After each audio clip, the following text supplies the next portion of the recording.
El lema de la casa dice: amo esta palabra.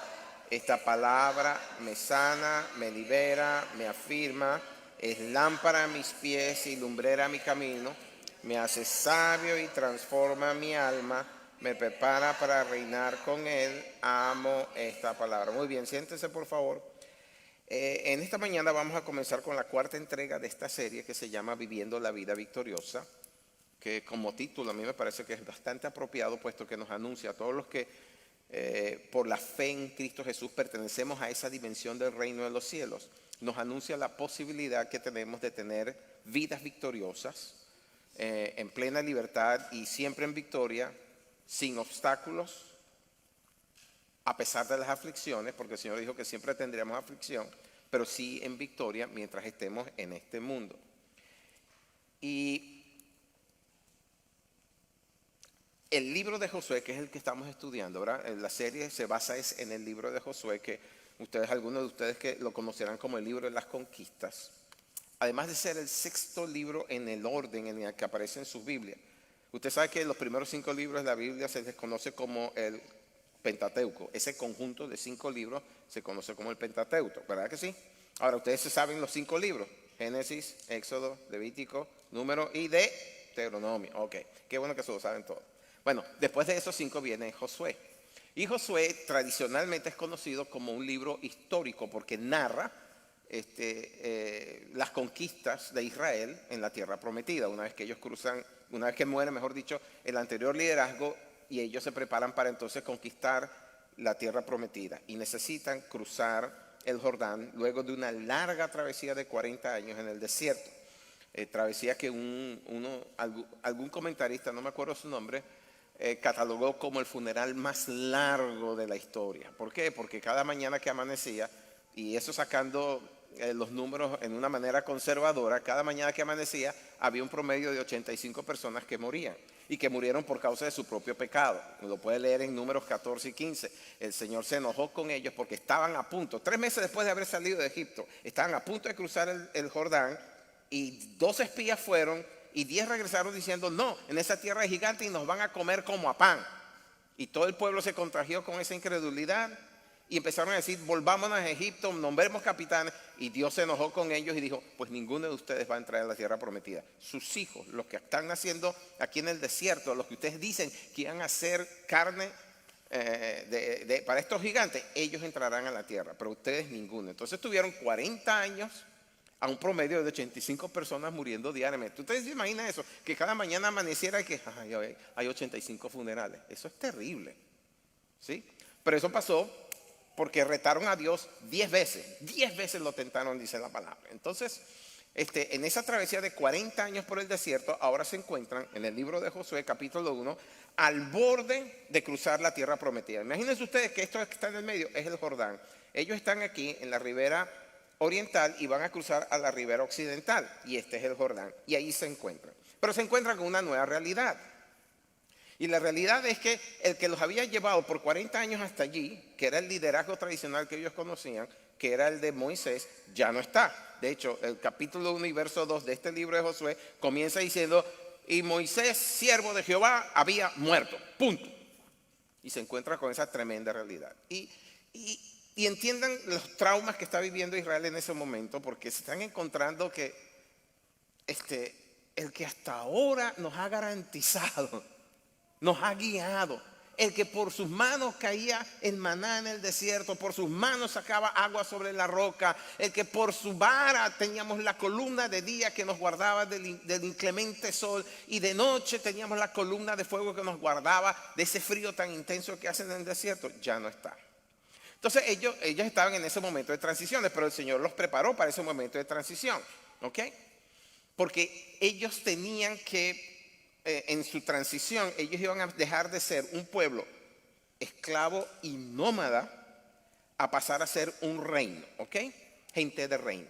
Y en esa transición, que además del nuevo liderazgo tenía que ver con su estilo de vida, ellos tenían que hacer algo muy importante, y era cambiar su manera de pensar. La semana pasada les dije que ellos se habían acostumbrado a vivir en el desierto, eran sobrevivientes en el desierto. Y desierto, ¿cómo lo hemos definido? Como un lugar de desolación. Ellos se acostumbraron a vivir ahí. Pero entonces en la nueva transición que iba a entrar, ya no los que salieron primero, sino los hijos, los que crecieron en el desierto, no que crecieron o nacieron en Egipto, sino los que crecieron en el desierto, eran los que iban a cruzar y establecerse como nación, pero tenían que cambiar su manera de pensar. ¿Ok?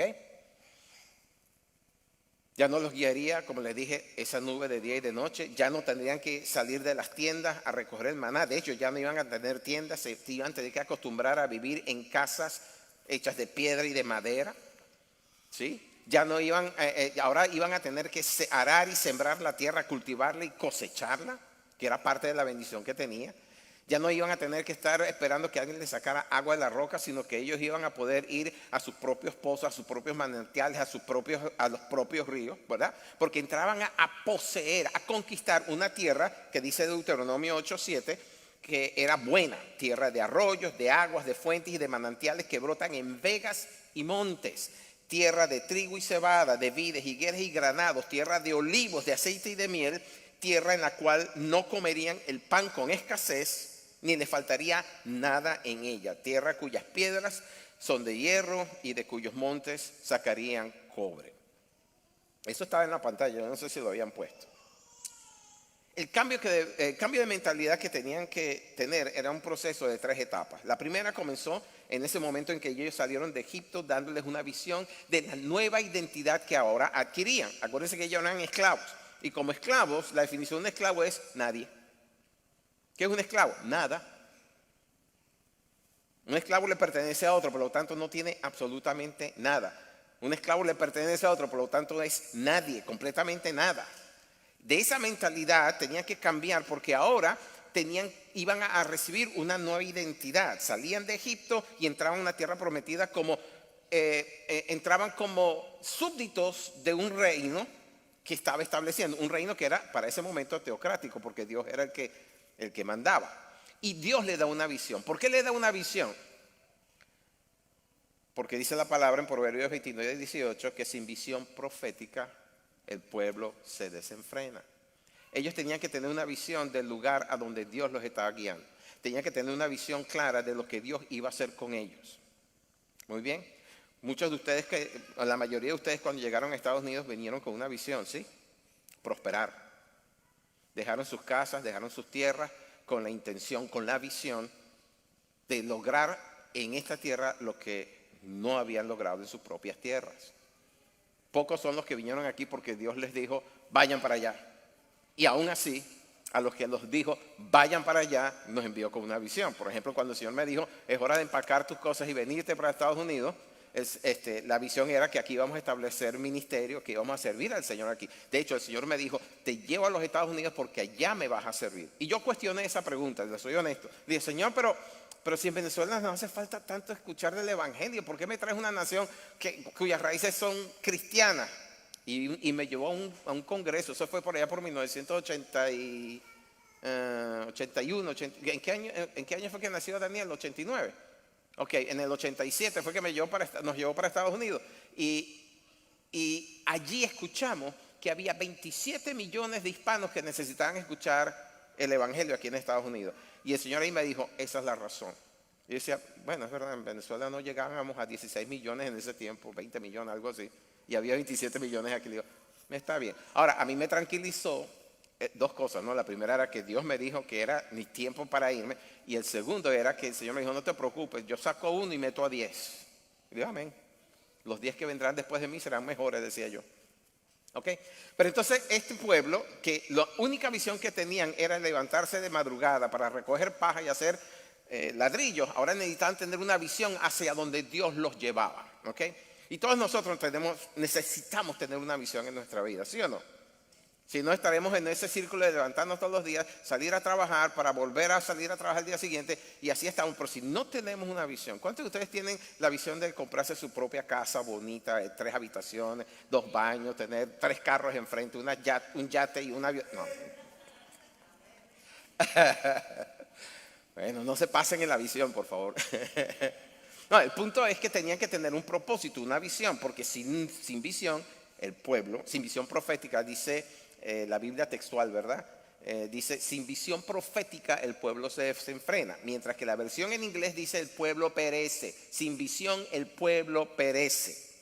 Y entonces les dice que ellos serían el pueblo de su pacto, su especial tesoro, el pueblo de su heredad, un pueblo único, de su exclusiva posesión, y finalmente que serían un reino de sacerdotes y gente santa, que aparece ahí en Éxodo 19. Esa fue la primera etapa. Pero la segunda etapa consistía que una vez que salieron se les diera las tablas de la ley. En otras palabras, la constitución del reino a la cual ellos iban a hacer ahora, en la cual iban a ser transformados. Necesitaban recibir esa constitución y tenían que obedecer en base a ello las condiciones del pacto bajo el cual entraban.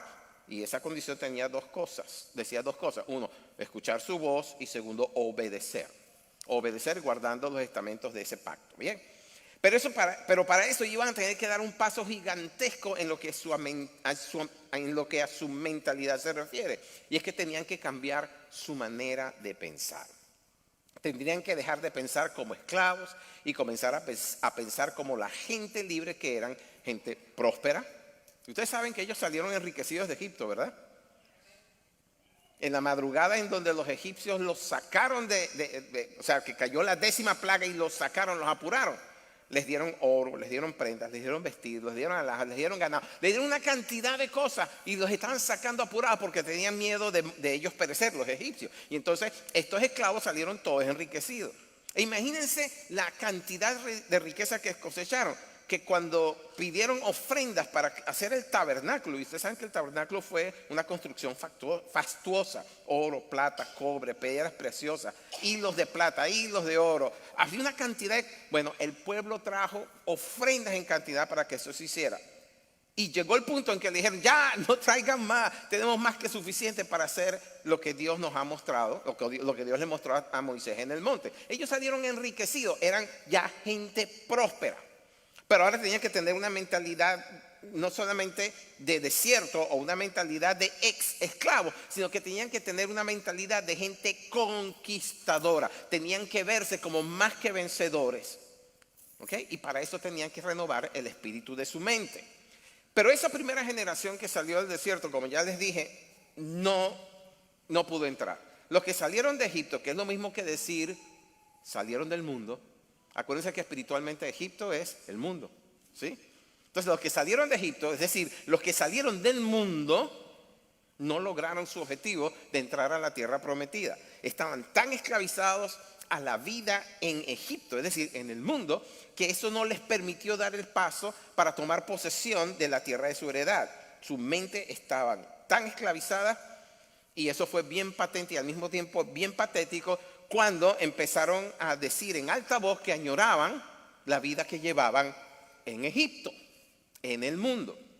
Y les voy a decir una cosa, hermano, y se lo digo con bastante seriedad. Usted sabe que yo soy jocoso en algunos momentos, pero esto lo digo con bastante seriedad como pastor. Yo me he encontrado con gente que lamenta ser cristiano. ¿Cuántos de ustedes han escuchado a alguien que haya venido? Uy, vale, antes me iba mejor. Antes de entregar mi vida a Cristo me iba mejor. Wow.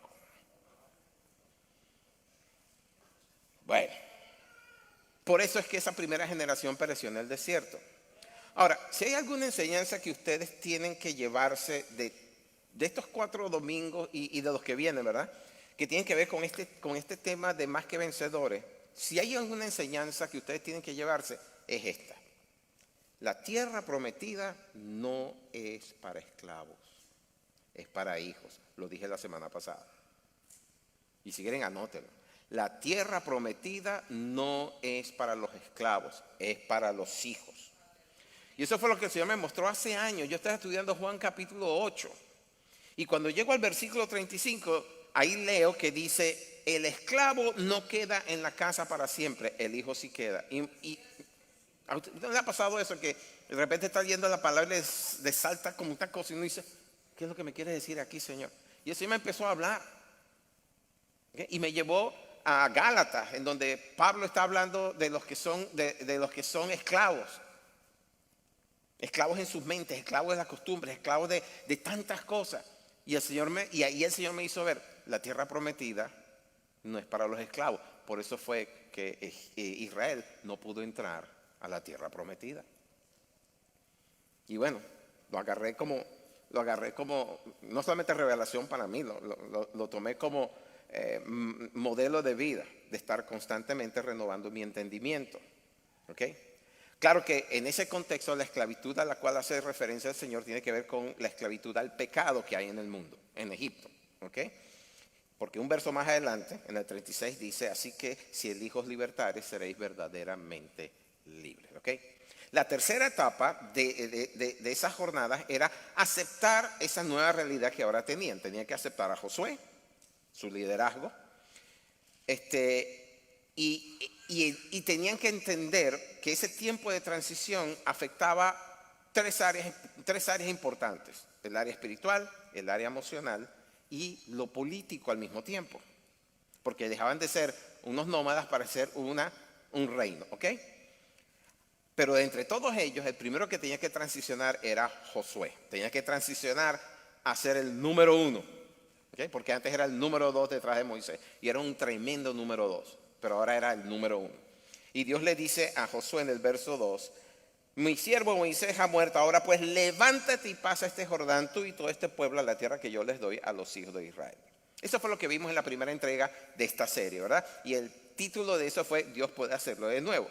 Y ahí el pastor Chris, que yo le estaba traduciendo a él, se enfocó en el hecho de que tanto la fe de Josué como la fe del pueblo debía permanecer fundamentada en la promesa que Dios les estaba haciendo.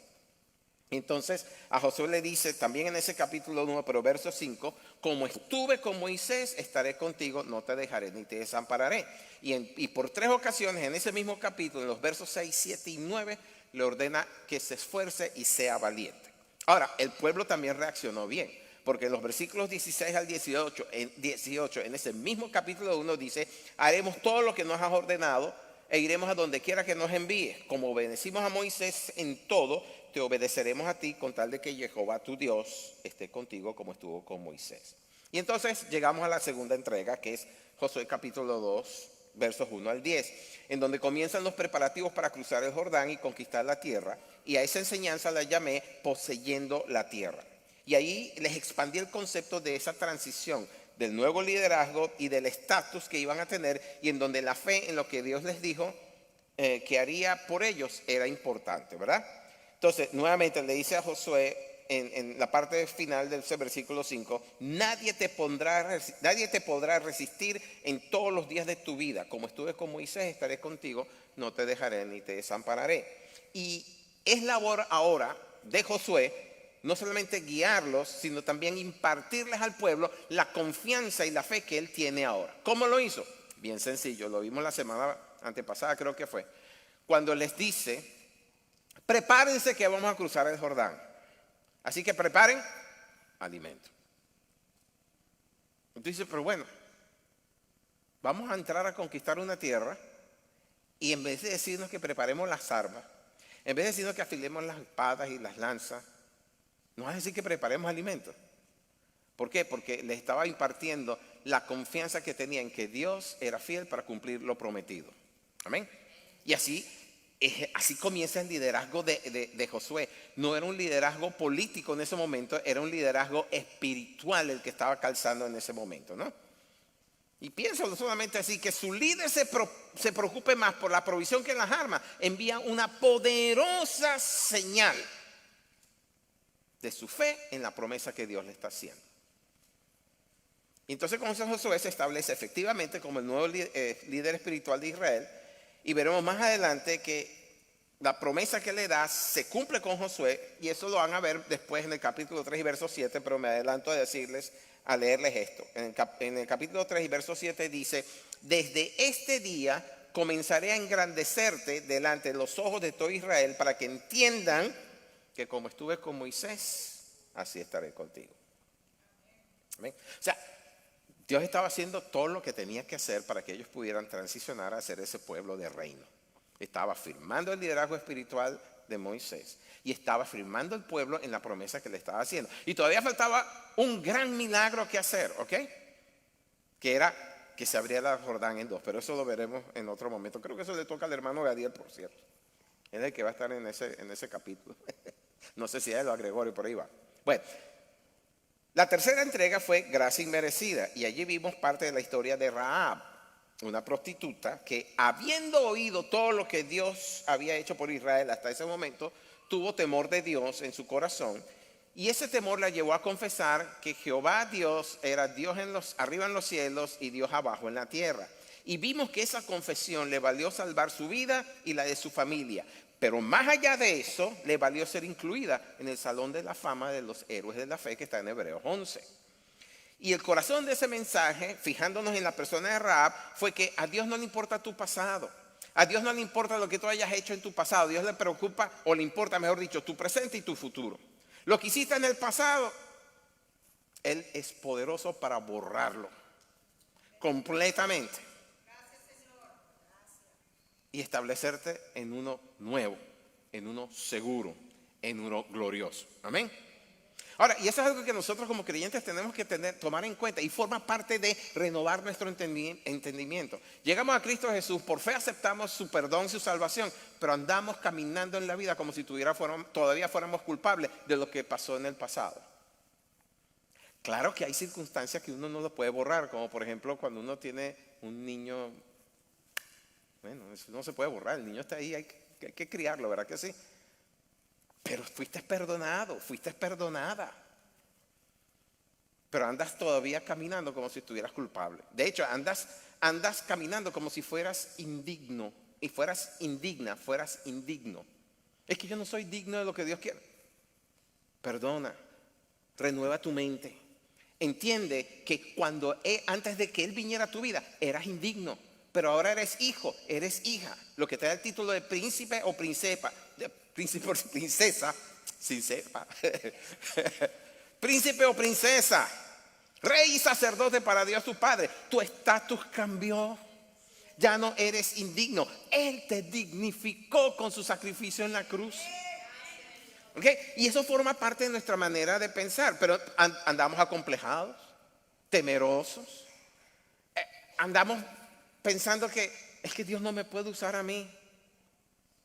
Pamplinas. A Dios no le interesan tus calificaciones, no le interesan tus orígenes. No, y lo dijimos la semana pasada, Dios no busca a los que pueden, Dios busca a los que se dejan. A los que se dejan usar por Él, porque ¿de qué te sirve que puedas hacerlo todo pero no hagas nada? Dios quiere que, aunque no sirvas para nada, que permitas que Él te use, porque a través de Él es que vas a hacer todo. Amén. Dios es quien nos hace competentes. La semana pasada les dije así, miren, no son las calificaciones que traes, porque Dios es el que te califica. ¿Sí? ¿Cómo lo dice? ¿Cómo lo hace, mejor dicho? ¿Cómo nos hace competentes? Dándonos de su gloria. Su gloria es la que nos califica para hacer la obra y hacerlo competentemente. Dice Pablo en 2 Corintios 3, 5 y 6.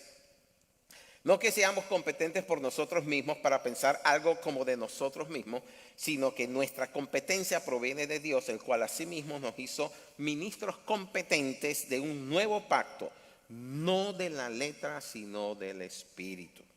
Y hermanos, créanme que todo lo que les estoy diciendo solo se obtiene cuando uno tiene una mente renovada.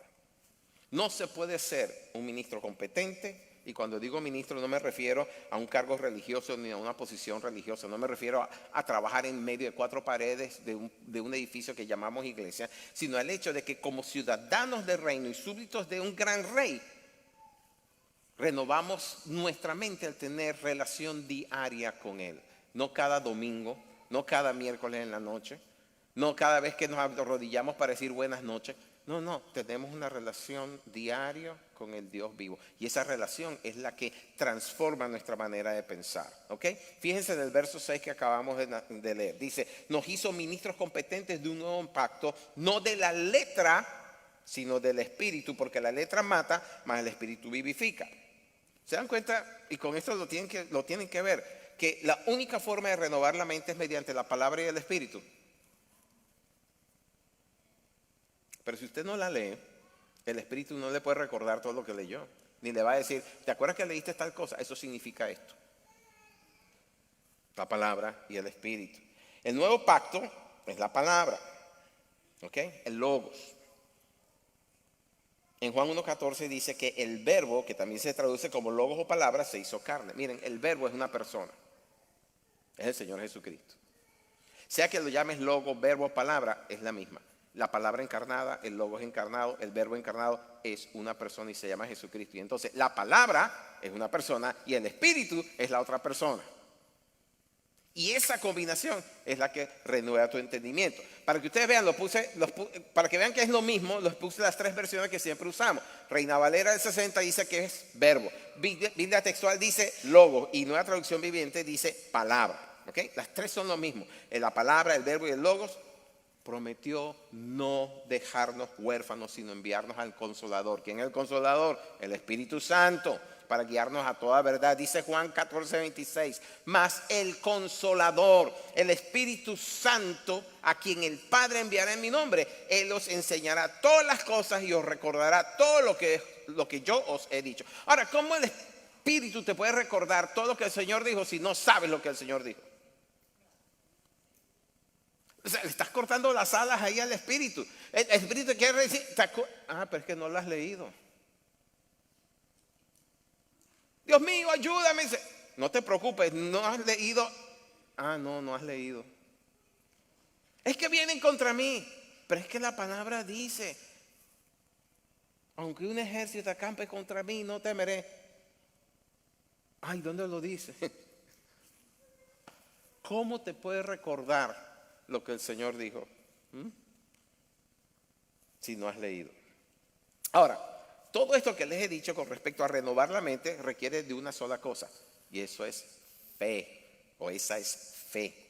Y fe se describe en Hebreos 11.1 de esta manera, lo leo en la Nueva Traducción Viviente. La fe es la confianza de que en verdad sucederá lo que esperamos. Es lo que nos da la certeza de las cosas que no podemos ver. Y ustedes tienen la versión Reina Valera también, ¿no? Fe es la certeza de lo que se espera, la convicción de lo que no se ve. Ahora, yo tratando de decirlo de otra manera que tuviera más sentido para mí, escribí lo siguiente. Dije, y esto fue lo que escribí. Fe es esa convicción interior que tenemos acerca de algo y que nos impulsa a actuar en consecuencia de ello.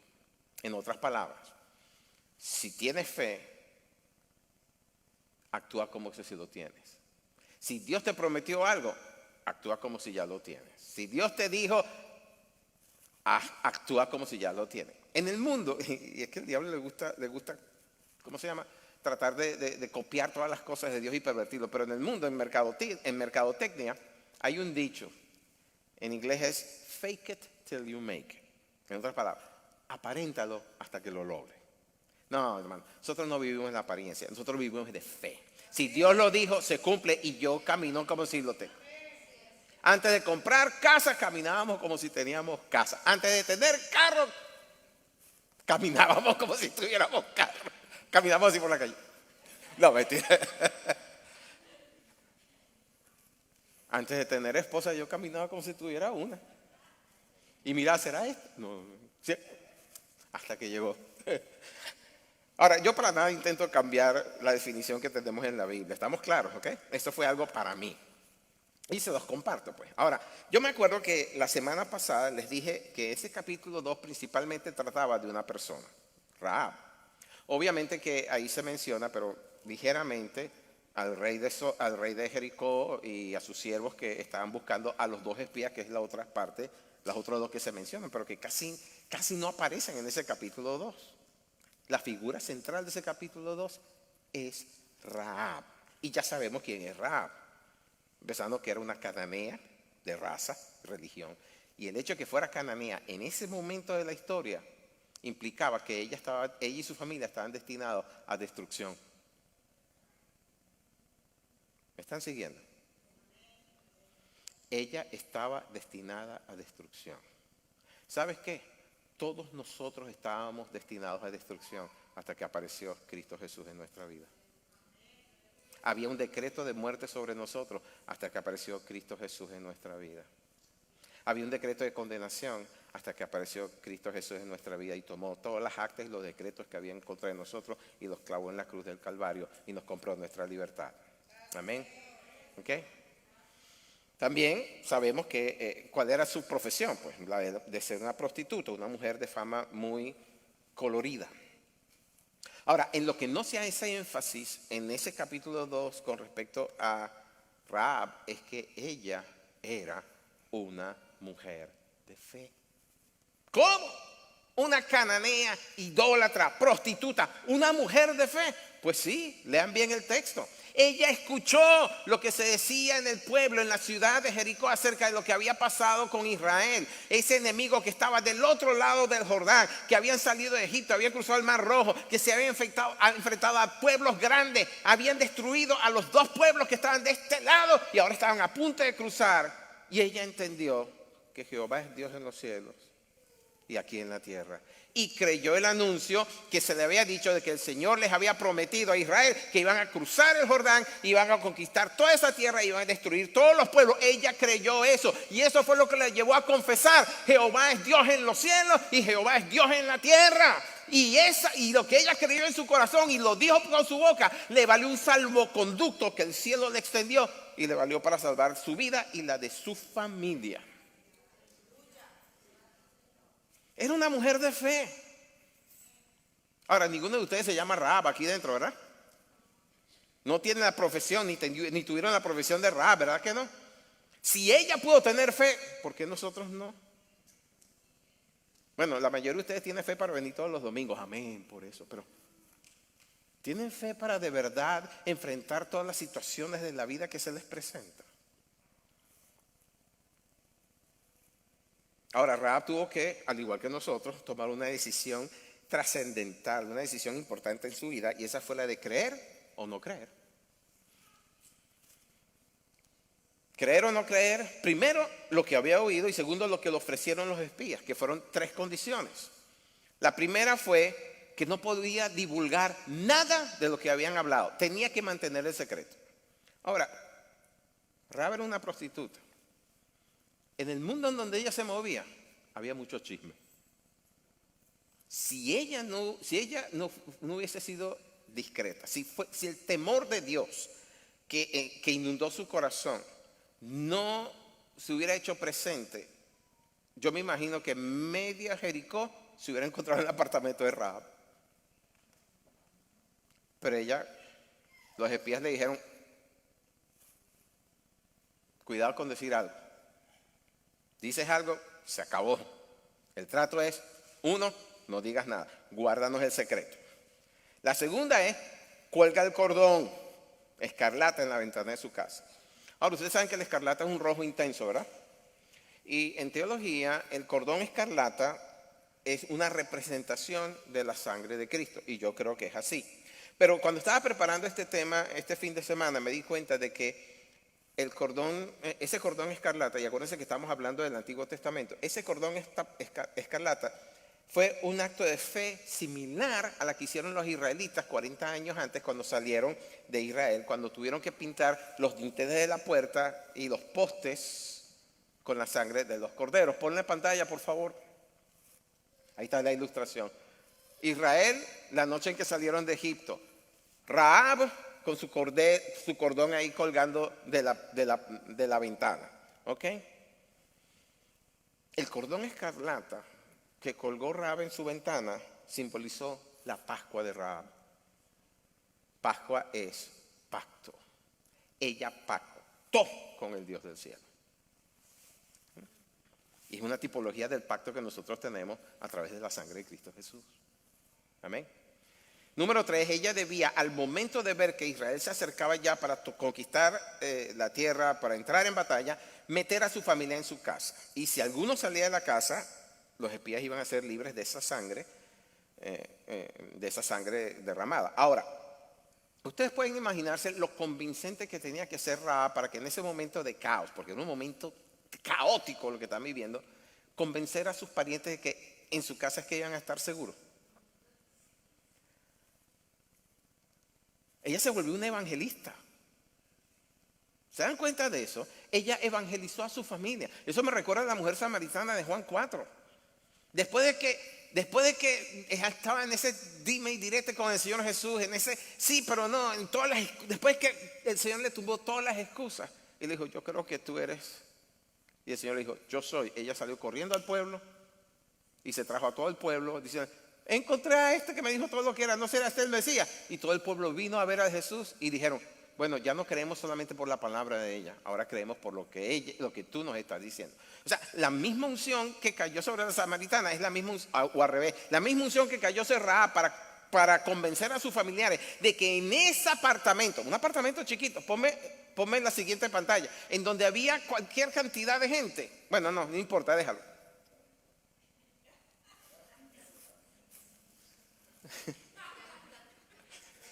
¿Quién más iba a caber allí?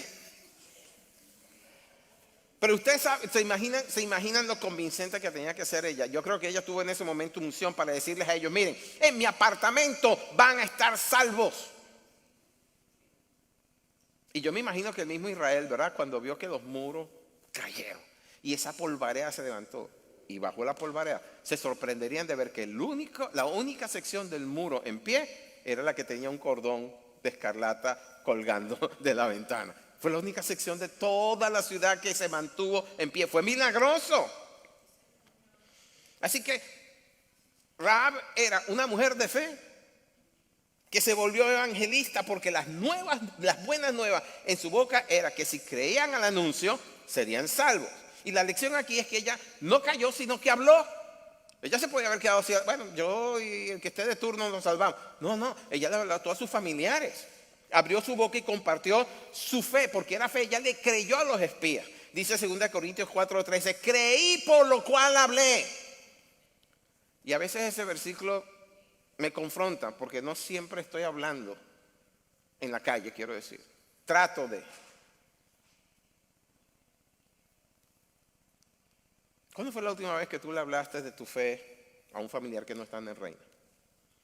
¿Cuándo fue la última vez que tú le hablaste a alguien de Jesucristo? ¿Saben cosa difícil? Hablarle a tu familia de la fe que tienes en Cristo Jesús. Pero si crees y obedeces como lo hizo Rahab, al igual que ella, tú y tu casa serán salvos. Escucha, la fe siempre requiere de una acción o decisión positiva por parte nuestra. Sin esa acción, la fe que decimos tener es simplemente fe muerta. Así lo dice Santiago 2:14. Hermanos míos, ¿de qué aprovechará si alguno dice que tiene fe y no tiene obras? Cambia la palabra obras por acción. ¿Podrá la fe salvarle? Y después en el versículo 17 dice, así también la fe, si no tiene obras, es decir, si no es proactiva, es muerta en sí misma. Ahora vean lo que el mismo apóstol Santiago dijo de Rahab en el capítulo 2 y verso 25. Asimismo también Rahab la ramera, y lo enfatiza, ¿verdad? Por alguna razón, no fue justificada por obras cuando recibió a los mensajeros y los envió por otro camino. ¿Cuál fue las obras? Que los escondió, los guardó, les creyó y por eso fue salva. La respuesta entonces con esa pregunta es un rotundo sí. Fue justificada por su fe y por eso ahora su nombre está en ese salón de la fama en el cielo. Y dijo el Señor Jesucristo en Marcos 9:23, si puedes creer, al que cree, todo le es posible. Si puedes creer. De paso, ese es el tema de la enseñanza de hoy. Es si puedes creer. ¿Puedes creer? A ver, para concluir, la historia de Rahab, si bien es una historia también de fe, es una de alto riesgo. Ella, por lo que oyó, y le recuerdo lo que dice la palabra en Romanos 10:17, la fe viene por el oír, y el oír la palabra de Dios. Ella, por lo que oyó, que fue la palabra de Dios, arriesgó su vida y la de su familia creyendo en las palabras de estos espías a quien no conocía. Colgó su cordón escarlata y fue salva por eso. ¿Cuándo fue la última vez que arriesgaste algo creyendo en Dios? Les voy a dar una ilustración y con eso cierro. Se cuenta que Andrew Van der Vigil, pon la pantalla un momentito por favor, es la última. Mejor conocido como el hermano Andrés. ¿Ustedes han escuchado hablar, alguno de ustedes escuchó hablar del hermano Andrés? Yo de jovencito, sí, claro. Escuché hablar del hermano Andrés, recién convertido, le he escuchado al hermano Andrés. Él murió, fue reciente, en el 2022. ¿Sí? Bueno, él era mejor conocido como el hermano Andrés y fue un misionero cristiano que contrabandeaba Biblias a los países comunistas durante el apogeo de la Guerra Fría que había en Europa. Y en su autobiografía, que se llamaba El contrabandista de Dios, ahí lo tienen, In Memory of God's Smuggler, el contrabandista de Dios, él cuenta la historia, la puedes quitar de la pantalla. Él cuenta la historia de su primera entrada contrabandeando Biblias a Rumanía, que en ese momento, o Rumania, yo no sé cómo se pronuncia, algunos dicen Rumanía, otros dicen Rumania, que en ese momento era comunista. Y cuando estaba entrando, él cuenta que había 6 vehículos delante de él, 6 coches. Y que él estaba observando la escena de cómo revisaban cada vehículo, cómo los inspeccionaban tan a fondo, dice, que hasta a uno le desmontaron el motor. Y él viendo eso, y nada más tenía 6 vehículos delante, él se atrevió a orar de esta manera. Dijo, Señor, sé que ninguna cantidad de astucia de mi parte puede pasar este control fronterizo. Él reconoció su limitación, ¿verdad? Su limitante. Me atrevo a pedirte un milagro. Permíteme sacar algunas Biblias y dejarlas a la vista. En otras palabras, donde tenía las Biblias escondidas, las sacó y las puso sobre el asiento del carro para que fueran vistas, simple vista. Al hacerlo le dice, Señor, ya que no puedo estar dependiendo de mis propias estratagemas, estaré dependiendo completamente de ti. Cuando llega a donde está el guardia de turno, el guardia, papeles. Él le entrega los papeles, mira los papeles y dice, paso, adelante. Ni siquiera miró el carro. En 30 segundos llegó al otro lado. ¿Eh? Eso es creer en Dios. En la vida de fe hay momentos en los que Dios nos llama a correr riesgos que son parte de sus propósitos. Y siempre me acuerdo de Romanos 8, 28 y 29, dice, todas las cosas ocurren para bien a aquellos que aman a Dios, aquellos quienes han sido llamados conforme a sus propósitos. Todos nosotros hemos sido llamados a algo, ¿ok? No todos hemos sido llamados a un púlpito, no todos hemos sido llamados a trabajar en 4 paredes, pero todos hemos sido llamados.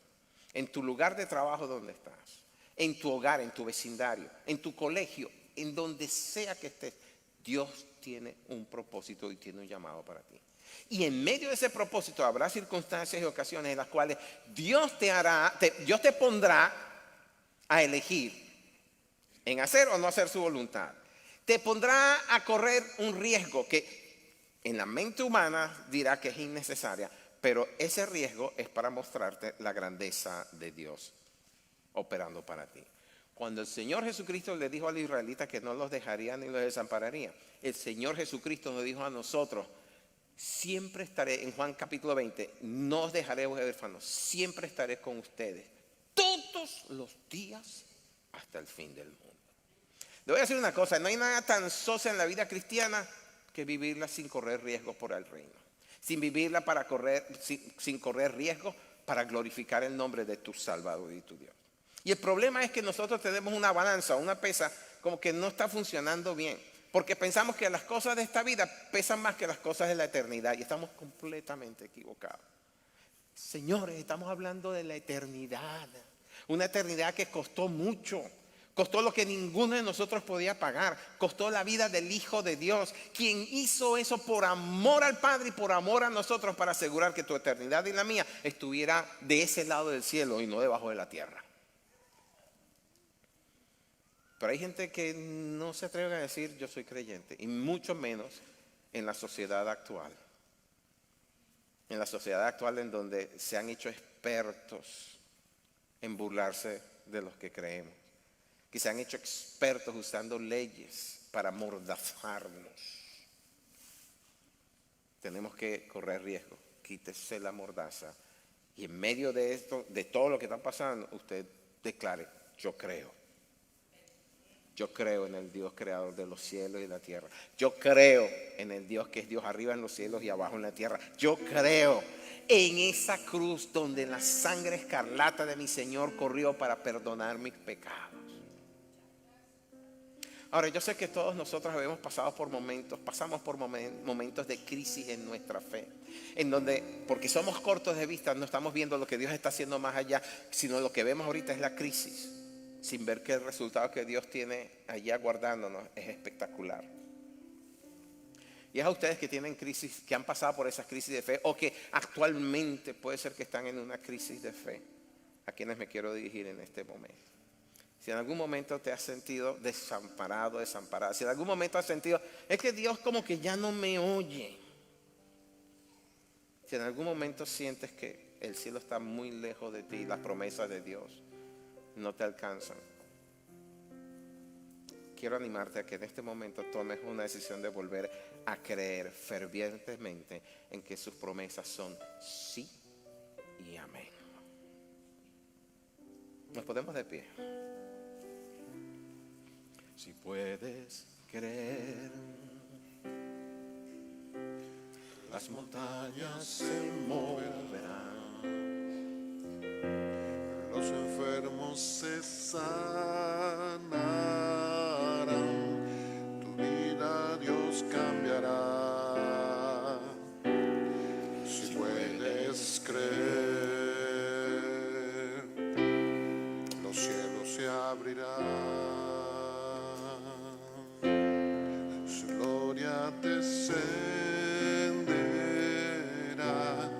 su fuego te abrazará.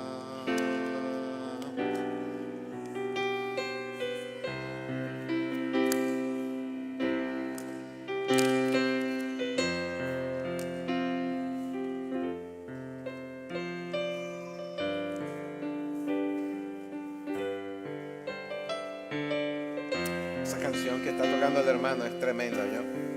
Y es un reto para nosotros. El Señor Jesucristo le dijo a María,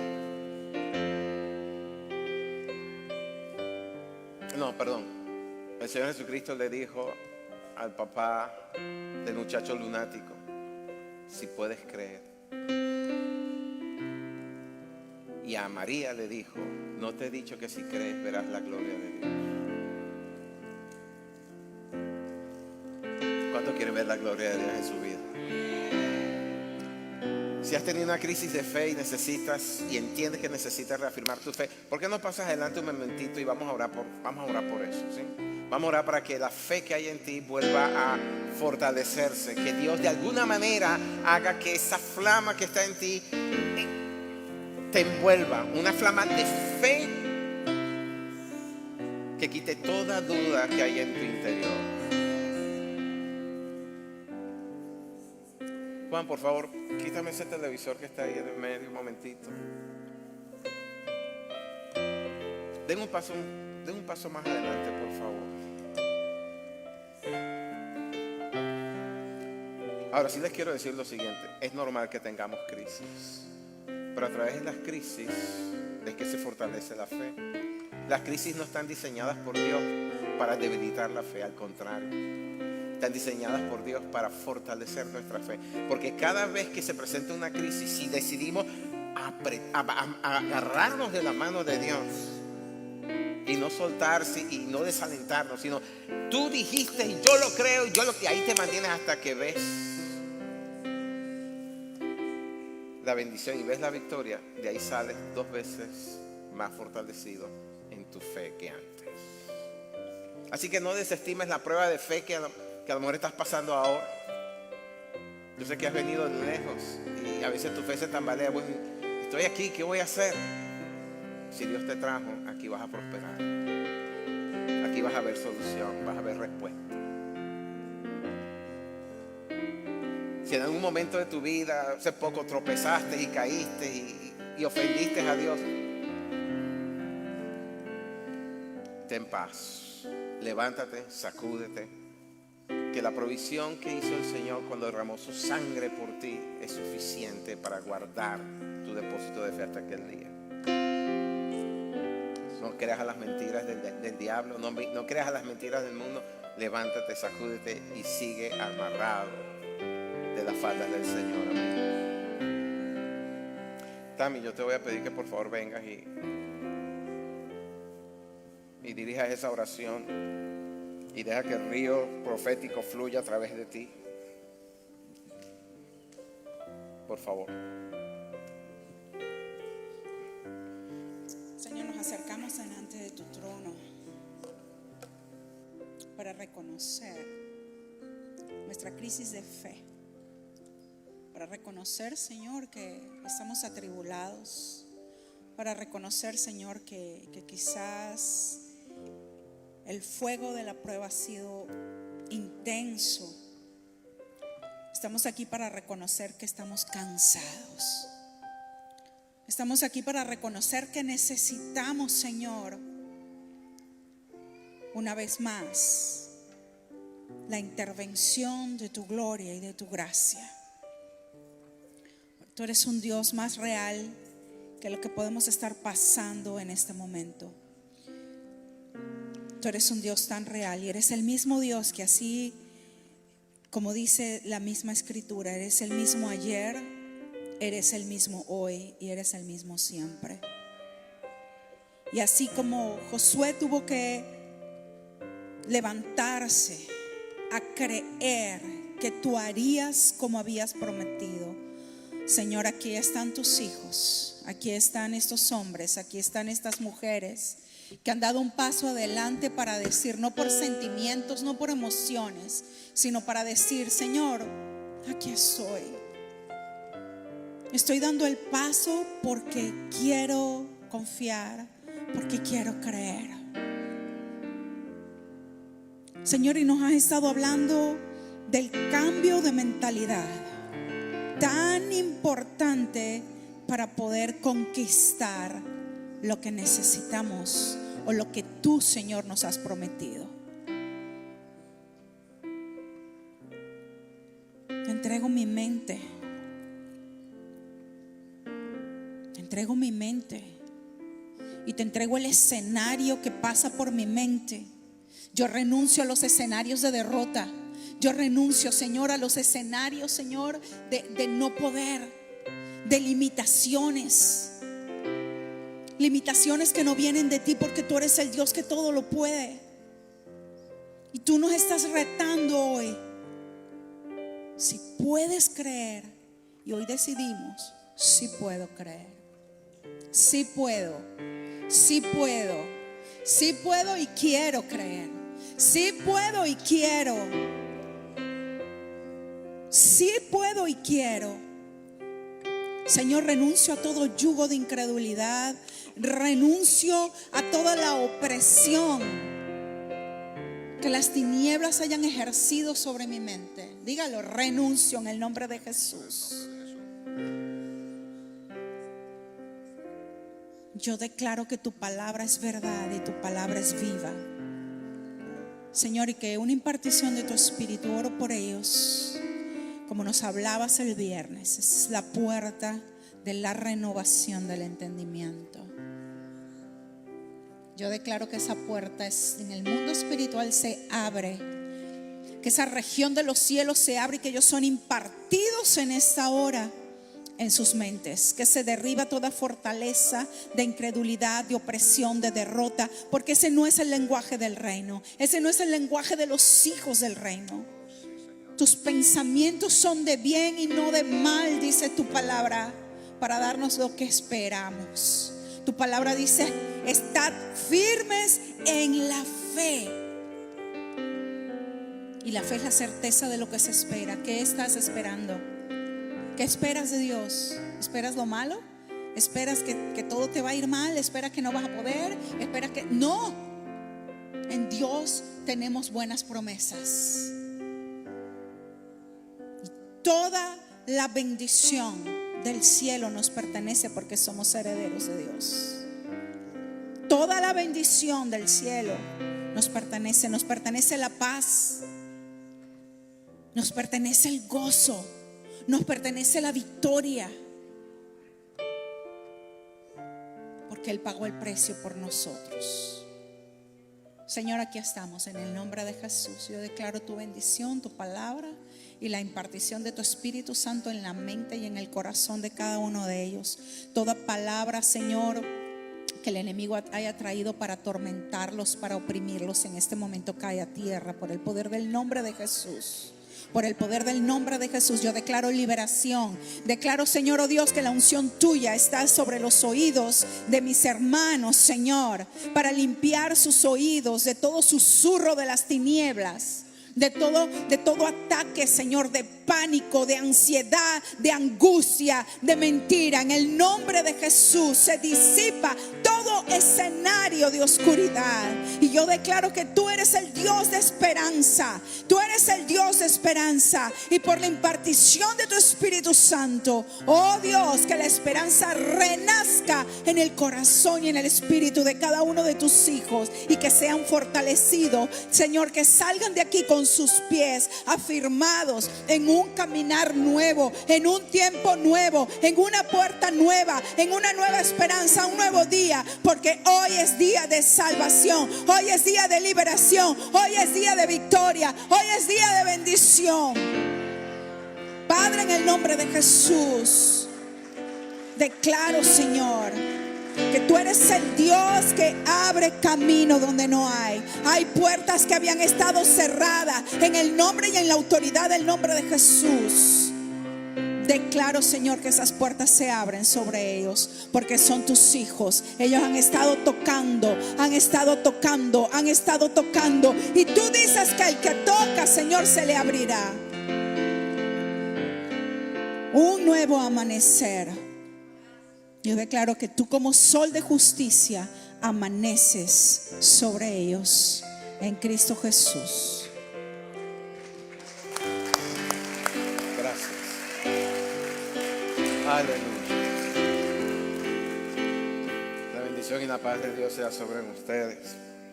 Y rieguen esa semilla que acaba de ser depositada en sus vidas para que dé esa fe abundante que necesitamos. Amén. El Señor los bendiga.